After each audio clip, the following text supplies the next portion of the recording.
سوپاسی کۆماری ئیسلامی ئێران دەکەین کە تایبەتمەندیان بەخشیە پارێزگای هەڵەبجە تا بەشدار بین لە کەمکردنەوەی ئازاری زیان لێکەوتوانی پارێزگای کرماشاندا.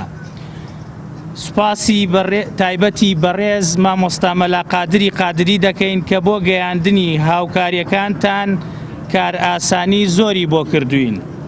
ئەوەی تا ئێستا بەدەستی کەمپەینەکەمان گەیشتووە بریتیە لە بڕی 74,486,500 دیناری عێراقی، 600 بەتانی و 40 تەن جلوبەرگ و نزیکەی 1 تەن و نیو خۆراک و 60 زۆپا و 50 ڕاخەری جۆراوجۆر.